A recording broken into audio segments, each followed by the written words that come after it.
오늘 이 시간에는 함께 걸어갈 순례자라는 제목으로 말씀을 나누도록 하겠습니다. 코로나19로 인해서 2020년부터 2년 넘게 현장 수업이 축소되고 온라인 수업이 주를 이루던 때가 있었습니다. 그래서 자녀 성장과 관련하여서 학부모들의 근심이 커졌는데 서울시 교육청이 초등학생 학부모를 대상으로 조사한 통계 자료를 보면 학부모의 가장 큰 고민은 사회성 부분이었습니다. 학교는 공부만 하는 곳이 아니라 건강한 인간관계 형성을 배우는 곳인데 아이들이 현장 수업, 등교 수업이 축소됨으로 인해서 친구를 사귈 기회를 잃어버렸다는 것입니다. 부모라면 누구나 자녀가 바람직한 친구 관계를 형성하고 친구를 통해서 선한 영향을 받기 원합니다. 그래서 어릴 적부터 우리가 부모님께 이런 잔소리 한 번쯤 들어보셨을 것 같습니다. 좋은 친구를 사귀어라. 비단 우리 자녀들만의 문제가 아닙니다. 교회 안에서 신앙생활을 할 때에도 신실하고 좋은 성도를 만나는 것은 하나님의 축복이고 또 중요한 문제가 됩니다.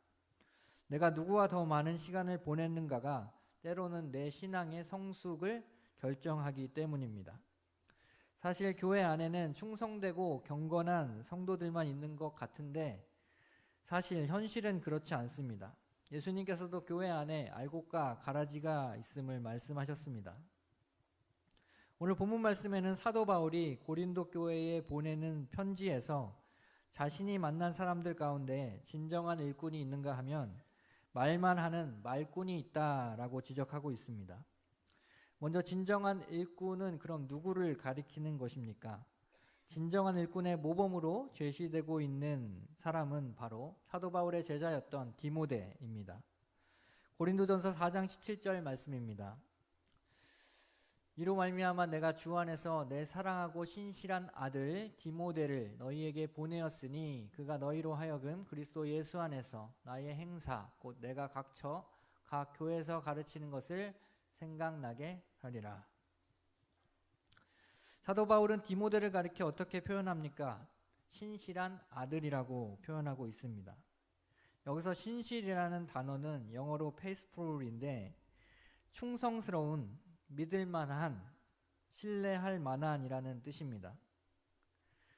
즉 신실한의 아들이라고 표현할 때에 이 신실하다라는 것은 이 사도 바울이 고린도 교회에 있는 문제를 본인이 가서 해결할 수 없는 상황이기 때문에 디모데를 자신을 대신하여 보낼 정도로 그를 신뢰하고 그를 믿을만하게 여겼다라는 사실을 보여주는 것입니다. 디모데전서 4장 12절의 말씀입니다. 누구든지 내 연수함을 업신여기지 못하게 하고 오직 말과 행실과 사랑과 믿음과 정절에 있어서 믿는 자에게 본이 되어. 디모데전서 4장 12절의 이 말씀은 디모데를 향한 바울의 권면을 보여줍니다. 여기서 우리는 신실의 의미에 대해서 보다 깊게 묵상할 수 있습니다. 즉 디모데전서 4장 12절 말씀을 따르면 이 신실이라는 것은 무엇을 의미하는 것입니까? 말이 믿을만하고 행실이 믿을만하고 사랑이 믿을만하고 믿음이 믿을만하고 정절이 믿을만한 사람이다라는 것입니다. 그렇다면 디모데의 신실함은 어디에서 비롯된 것일까요? 바울은 디모데의 신실함이 그의 타고난 천성이 아니다라고 말합니다. 이것은 영적 훈련의 산물인 것입니다. 빌립보서 2장 21절에서 22절의 말씀 함께 보겠습니다. 그들이 다 자기 일을 구하고 그리스도의 예수의 일을 구하지 아니하되 디모데의 연단을 너희가 안 하니 자식이 아버지에게 함같이 나와 함께 복음을 위하여 수고하였느니라. 빌립보서 2장 21절에서 22절을 보면 디모데의 연단이라고 되어 있습니다. 그리고 바울은 디모데의 신실함이 복음을 위해 수고하는 그의 과정에서 연단을 통하여 훈련을 통하여 이루어진 산물이다라는 것을 밝히고 있는 것입니다. 복음을 전하는 증인이 평소에 거짓말하고 사기를 친다면 누가 이 사람이 전하는 그 말을 신뢰할 수 있겠습니까? 진실한 복음을 전하기 위해서 복음을 전하는 자 디모데도 스스로 복음에 합당한 사람이 되기를 위해서 훈련되고 신실한 사람이 되고자 자신을 연단했다라는 것입니다. 신실은 어느 날 갑자기 하루에서 떨어지는 것이 아닙니다. 어느 날 하루아침에 우리가 신실한 사람으로 바뀌는 것이 아닙니다. 계속되는 성화의 과정 가운데에서 하나님의 성품을 닮아가는 수고와 애씀이 필요하다라는 것을 알 수 있습니다. 신실은 하나님의 가장 중요한 속성 가운데 하나입니다. 우리 하나님께서는 신실하신 하나님입니다. 우리 하나님은 약속을 반드시 지키시는 신실하신 분입니다. 우리가 신실하게 살아야 할 이유는 우리가 섬기는, 우리가 믿는 그 하나님이 바로 신실한 하나님이기 때문입니다. 때때로 우리는 세상의 사람들이 우리보다 더 탁월한 재능과 은사를 가진 것을 발견합니다. 하지만 다른 것을 차치하더라도, 둘째로 두더라도 우리가 세상 사람들에게 결코 뒤져서는 안 되는 한 가지가 있습니다. 바로 신실성입니다. 신실함이 없이는 우리가 복음을 전할 수도, 또 믿음의 길을 끝까지 걸어갈 수도 없기 때문입니다. 그래서일까요? 존 버녀는 철로 역정에서 크리스찬과 함께 걸어가는 순례자, 동반자로서 신실이라는 인물을 등장시킵니다. 오늘 화면에 나타나고 있는데요. 자, 이 신실이라는 인물이 등장을 하는데요.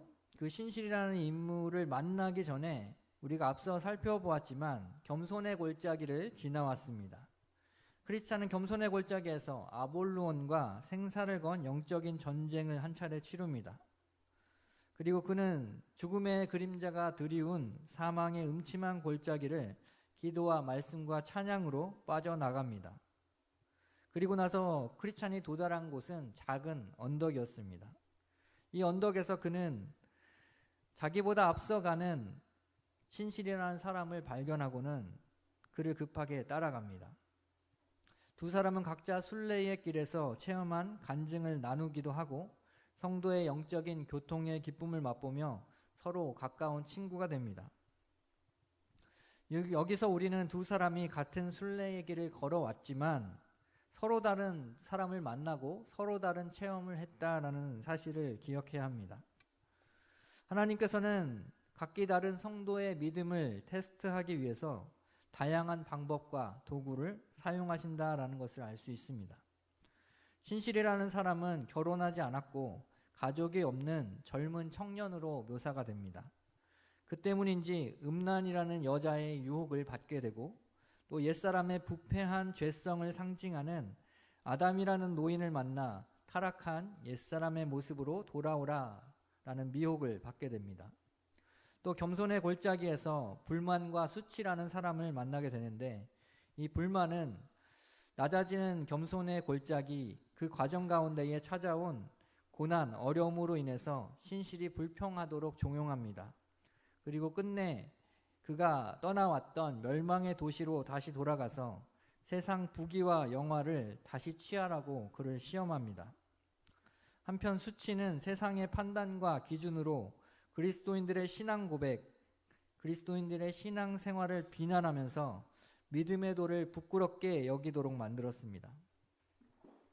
수치는 신실로 하여금 그리스도인이라는 사실을 부끄럽게 하고 신실의 입에서 더 이상 하나님과 그리스도에 대한 이름을 언급하지 못하게 할 속셈으로 그를 미혹하였습니다. 비록 아담의 미혹과 수치의 이러한 비난에 이 신실이라는 사람이 조금 마음이 흔들리기도 했지만 그는 믿음의 길에서 이탈하지 않고 이 모든 시험을 이겨냅니다. 존 버녀는 철로 역정에서 이 신실의 특성을 이렇게 묘사합니다. 성실하고 일관되게 믿음의 길을 걷는 사람이라고. 크리스천은 신실의 간증을 듣고 큰 힘을 얻습니다. 천성을 향해 나아가는 순례의 여정 가운데에 좋은 신앙의 사귐은 이와 같이 서로에게 힘과 위로가 된다는 것입니다. 뿐만 아니라 고난을 헤쳐나갈 용기와 믿음의 담대함, 도전을 얻게 됩니다. 사실 크리스찬이 사망의 음침한 골짜기를 무사히 빠져나올 수 있었던 이유는 신실의 도움이 컸습니다. 왜냐하면 어둠 속에 크리스찬이 어떤 위로도 얻을 수 없어서 불안에 빠져 있을 때에 크리스찬의 귓가에 내가 사망의 음침한 골짜기로 다닐지라도 해를 두려워하지 않을 것은 주께서 나와 함께 하심이라. 시편 23편의 말씀을 계속 되뇌어주고 반복하여 들려준 사람이 바로 이 신실이라는 사람이었기 때문입니다. 이처럼 신실한 자는 독야청청 자기 혼자 믿음의 길을 걸어가고자 힘쓰는 자가 아닙니다. 신실한 자는 선한 영향력과 유익을 다른 사람에게도 끼칠 수 있는 사람인 것입니다. 그러므로 우리가 함께 걸어가야 할 순례자가 있다면 바로 신실과 같은 성도일 것입니다.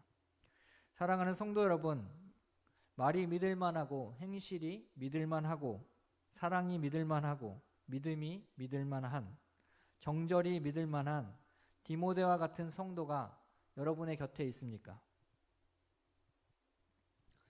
아니, 멀리 찾지 말고 여러분 스스로 그런 성도로 살아가기를 힘쓰십니까? 신실하신 하나님은 신실함을 상실한 이 세대에 빛으로 하나님의 백성을 사용하기 원합니다. 지금은 아니라고 해도, 지금은 내 모습이 연약하고 넘어지고 쓰러진다고 해도 매일매일 우리가 성화의 연단을 거쳐서 우리 모두가 하나님이 쓰실 만한 또 하나님의 성품을 닮아가는 신실한 백성이 되기를 간절히 소망합니다. 이제 함께 해야 할 순례자를 보았으니 반대로 우리가 경계해야 할 순례자를 한번 살펴보겠습니다. 본문 말씀 고린도전서 4장 18절에서 20절 말씀을 보겠습니다. 어떤 이들은 내가 너희에게 나아가지 아니할 것 같이 스스로 교만하여졌으나 주께서 허락하시면 내가 너희에게 속히 나아가서 교만한 자들의 말이 아니라 오직 그 능력을 알아보겠으니 하나님의 나라는 말에 있지 아니하고 오직 능력에 있음이라. 고린도전서 4장 18절에 보면 어떤 이들이라고 표현되어 있습니다. 사도 바울은 이 어떤 이들이야말로 고린도 교회 안에 있는 말꾼들이다라고 이야기를 합니다.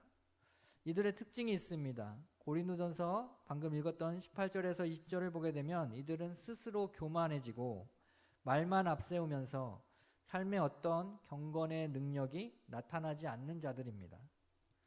말로는 그럴듯하게 이야기를 하지만 그 안에는 텅 비어있는, 즉 행함과 진실함이 없는 사람들을 가리키는 것입니다. 좋은 번역은 이에 해당하는 인물로 철로 역정에서 수다쟁이를 등장시킵니다. 이 수다쟁이의 등장은 그런데 조금 독특한 면이 있습니다. PPT를 한번 보겠습니다. 내가 꿈속을 보니 그들은 계속 길을 걸어가고 있었다. 신실이 문득 한쪽을 보니 수다쟁이라는 자가 그들과 약간 떨어진 거리에서 그들 옆을 걷고 있었다. 이곳의 길은 그들 모두가 걸어가기에 충분히 넓었다. 수다쟁이는 키가 컸으며 가까이서 보는 것보다 멀리서 보는 것이 훨씬 잘생겨 보였다. 철로역정의 한 부분입니다. 이 철로역정에서 수다쟁이가 등장하는 부분인데요. 언제부턴지 모르겠는데 자연스럽게 수다쟁이가 이 두 사람 일행에 합류합니다. 그리고 그 길은 어떤 길이라고 표현되어 있습니까? 넓은 길이었어요. 여기서 넓은 길이 상징하는 의미가 있습니다. 바로 수다쟁이와 같이 말과 행실이 다른 위선자들, 명목상의 크리스찬은 교회가 외적으로 번성하였을 때, 또 교회가 평안할 때에 자신의 정체를 숨기고 교회 안으로 쉽게 들어올 수 있다라는 것입니다. 수다쟁이는 핍박과 환난의 시절에는 없습니다. 왜냐하면 그의 심령 속에는 은혜가 없기 때문에 환난이나 핍박이 다가오면 그들은 교회를 쉽게 저버립니다. 그가 고백했던 신앙 고백을 쉽게 버리고 떠난다라는 것입니다. 그러나 교회가 영적으로 느슨해진 그때에 이런 위선자들이 교회 안에 많아진다는 것을 기억하시기 바랍니다. 수다쟁이의 등장에서 또 다른 주안점이 있습니다. 그가 가까이서 보는 것보다 멀리서 보는 게 훨씬 더 잘생겨 보인다 라는 점을 지금 존 버년이 이렇게 표현하고 있습니다. 100m 미남이라는 말이 있죠. 멀리서 바라보아야 잘생겨 보인다. 이게 무슨 말을 가리키는 걸까요? 이것은 그 수다쟁이의 위선을 가리켜서 표현한 것입니다.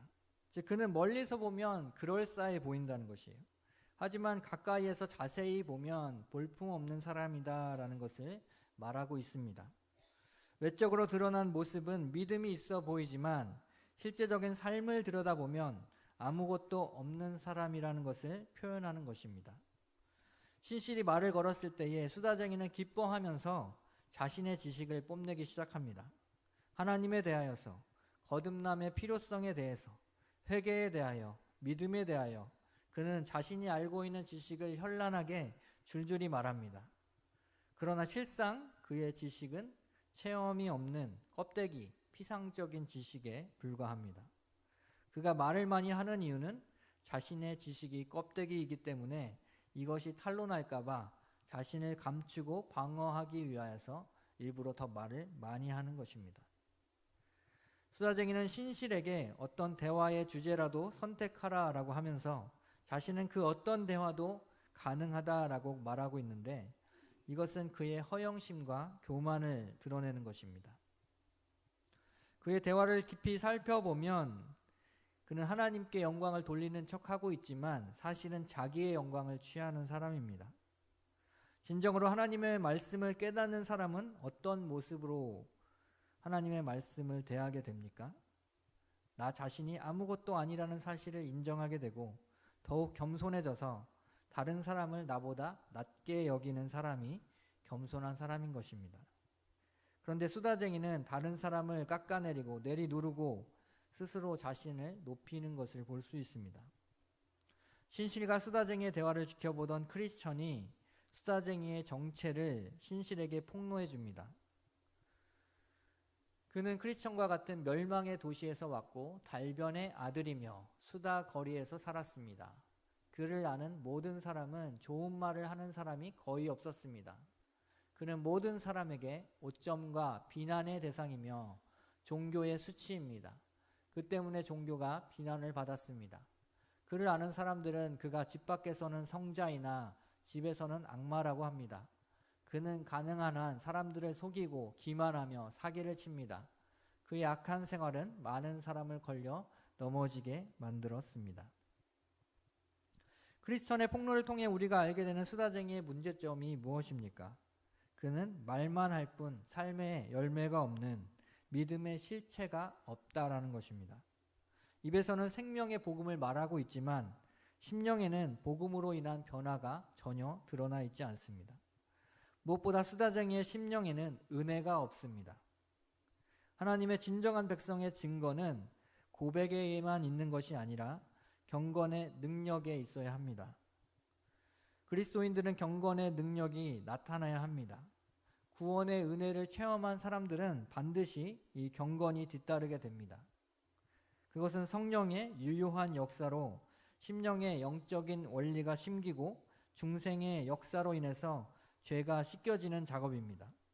하지만 수다쟁이와 같은 위선자들은 그 심령에 성령으로 갱신되지 않았기 때문에, 즉 성령의 역사가 일어난 적이 없기 때문에 그들은 경건을 추구하지도 않고 추구할 수도 없는 것입니다. 경건의 능력 자체가 없습니다. 그러므로 반드시 있어야 할 경건이 없다라는 사실은 그가 아직 구원의 은혜를 체험하지 못했다라는 것을 드러내는 증거입니다. 크리스천은 신실에게 수다쟁이의 심령에 정말 구원의 은혜가 있는지를 한번 확인해 보라고 합니다. 신실은 그래서 크리스천의 말을 듣고 수다쟁이에게 찾아가서 은혜의 증거를 찾기 위하여 3가지 질문을 던지게 됩니다. 성도 여러분도 한번 내가 정말 구원의 은혜가 있는 사람이 맞는지 스스로 자문해 보시기 바랍니다. 첫 번째 질문입니다. 구원의 은혜가 심령에 들어갔을 때 어떤 변화가 일어납니까? 즉 은혜 받은 사람은 은혜의 증거가 드러나기 마련인데 그 은혜가 어떻게 드러나느냐 하는 것입니다. 수다쟁이는 죄에 대하여 외치는 큰 소리가 있다라고 대답합니다. 하지만 신실은 죄에 대한 외침이 아니라 죄를 미워하고 혐오하는 것이 진정한 변화의 증거다라고 말합니다. 즉 죄를 아는 것과 죄를 인정하는 것과 죄를 미워하는 것은 분명한 차이가 있다라는 것입니다. 조금 어려운 표현이긴 하지만 여기서 말하고 있는 수다쟁이가 죄에 대하여 외치는 큰 소리, 그 죄에 대하여 항거하는 소리라고 말하고 있는데, 이것은 이 신실이 말한 죄에 대하여 혐오하고 미워하는 것과는 차이가 있습니다. 예를 들어 살펴보면 어떤 사람이 자신의 죄를 인정합니다. 나는 죄인입니다. 나는 분명히 이것을 잘못했습니다. 이 죄는 아주 악질적이고 나쁜 것입니다. 이렇게 선언할 수 있습니다. 하지만 여전히 자기의 삶을 바꾸지 아니하고 또다시 그 죄로 인하여 죄를 반복한다면 이 사람이 정말 구원의 은혜를 받은 자가 맞습니까? 이 사람이 변화를 경험한 사람이 맞느냐는 것입니다. 성경 말씀에도 헤롯 왕은 자신의 죄를 알고 세례 요한의 책망을 달게 받았습니다. 그러나 그는 죄에서 떠나지 않았고 결국에는 세례 요한을 죽이는 죄까지 범하게 됩니다. 진정한 변화의 증거는 죄를 죽기까지 미워하고 죄에서 떠나는 것입니다. 이렇게 죄에서 떠나고 죄를 미워함이 없다라는 것은 진정한 변화의 증거가 아직 없다라는 것입니다. 두 번째, 심령의 은혜가 있는 두 번째 증거는 무엇입니까? 라고 신실은 수다쟁이에게 묻습니다. 수다쟁이는 복음의 신비에 대한 많은 지식이 있다라고 답변합니다. 즉 복음의 비밀에 대한 많은 지식을 얻어야 한다라는 것입니다. 이것을 얻게 된다라고 말하는 것입니다. 신실은 지식의 중요성을 부정하는 것은 아닙니다. 우리가 하나님을 알지 못하고는 사실 하나님이 기뻐하시는 것이 무엇인지를 알 수 없기 때문입니다. 하지만 여기서 신실이 강조하고 있는 것은 지식이 필요 없다라는 것이 아니라 이 지식에는 두 가지가 있어서 하나의 지식은 머리에만 머무는 지식, 즉 심령의 변화를 주지 않는 지식이고 나머지 하나의 지식은 심령의 변화를 주는 살아있는 지식이라는 것을 강조하는 것입니다. 그래서 명목상의 크리스찬들은 이렇게 머리에만 머물고 호기심을 충족할 수 있는 심령에 아무런 변화를 주지 않는 껍데기 지식을 좋아하고 그것이 전부라고 생각하는 것입니다. 주인의 뜻을 알고도 행치 않는 자가 있습니다. 마찬가지로 행함이 따르지 않는 지식도 있다라는 것입니다. 주님을 아는 것은 복되다고, 주님은 우리에게 아는 것이 복되다라고 말씀하지 않았고 행하는 것이 복되다라고 말씀하셨습니다. 즉 하나님을 기쁘시게 하는 일은 무엇입니까? 많이 아는 것이 중요한 것이 아니라 아는 대로 행하는 것이라는 것입니다. 그러므로 우리 심령 가운데에 구원의 은혜가 임하게 되면 우리는 단순히 복음에 대한 지식을 늘려가는 뿐만 아니라 이 복음의 지식대로 살아가길 위해서 힘쓰는 삶의 모습이 있어야 하는 것입니다. 세 번째로, 은혜의 작용이 당신의 영혼에 일어났습니까? 라고 이 신실은 수다쟁이에게 묻습니다. 여기서 말하고 있는 은혜의 작용이라는 말이 무슨 말이냐면 성령의 역사하심으로 말미암아 내 안에 나타나는 구원의 은혜의 효과와 증거를 나타내는 것입니다. 즉 성령께서 우리 안에 역사하시면 중생 거듭남의 역사가 일어나고 죄에 대하여 회개하게 하는 역사가 일어나고 구원의 은혜로 말미암아 우리 안에 특별한 증거들이 나타난다라는 것입니다. 구체적으로 말하면 자신의 죄를 깊이 깨닫게 됩니다. 그리고 그리스도의 절대적인 필요성을 깨닫게 됩니다. 즉 우리의 죄로 인하여서 우리는 멸망받을 수밖에 없는 자들이고 하나님의 심판에 처할 수밖에 없는 자들인데 여기서 벗어날 수 있는 유일한 길은 예수 그리스도밖에 없다. 그래서 그리스도의 절대적인 구원을 사모하게끔 하는 것입니다. 죄를 미워하고 부끄러워하면서 죄와 치열하게 싸우는 것입니다. 동시에 성령의 역사하심으로 그리스도를 갈망하며 경건을 추구하고 또 봉사하려는 열망이 우리 가운데 일어난다면 이것이야말로 은혜의 작용으로 인한 성령의 역사인 것입니다. 이러한 구원의 은혜의 증거는 반드시 말로만 드러나는 것이 아니라 경건한 가정의 모습으로 또 경건한 대화로 거룩한 삶의 모습으로 우리 가운데 세상에 드러나게 됩니다. 위선자들과 같이 말로만 하는 것이 아니라 우리가 신앙 고백을 드렸던 그 고백에 대한 책임 있는 삶으로 드러내 보이게 되는 것입니다. 수다쟁이는 결국 이 신실의 질문에 답변하지 못했습니다. 왜냐하면 그의 지식은 껍데기이기 때문입니다. 그는 피상적인 지식만 가지고 있었지 올바른 체험을 해본 적이 결코 없습니다. 자신의 위선적인 모습이 다 까발려진 수다쟁이는 어떻게 됩니까? 결국에는 스스로 크리스천과 성실을 떠나게 되는 것입니다. 여러분, 하나님의 나라는 말에 있지 않고 오직 능력에 있음을 믿으시기 바랍니다. 성도 여러분은 어떻습니까? 여러분은 구원의 은혜를 체험한 신자가 맞습니까? 여러분은 경건의 능력을 갖고 계십니까? 내 안에 성령의 역사로 인한 구원의 은혜의 증거들을 가지고 계십니까? 하나님의 뜻이 무엇인지 머리로는 알면서도 여전히 순종하기를 주저하는 행함이 없는 지식을 갖고 있진 않습니까? 나의 죄가 무엇인지 뻔히 알면서도 죄와 싸울 생각도 하지 않고 마음의 결단도 없이 습관을 따라서 끊임없이 죄를 답습하고 있지는 않습니까? 여러분, 순례길에서 우리가 경계해야 할 수다쟁이의 모습은 어쩌면 우리 자신의 모습이 아닌지 오늘 이 시간 자신을 살펴보시기 바랍니다. 그리고 오늘 우리 자신을 돌이켜서 신실하신 하나님의 성품에 참여하는, 또 그분의 성품을 날마다 본받아가는 순례의 여정 가운데에 쉼없이 달려가는 저와 여러분 되시기를 간절히 바랍니다.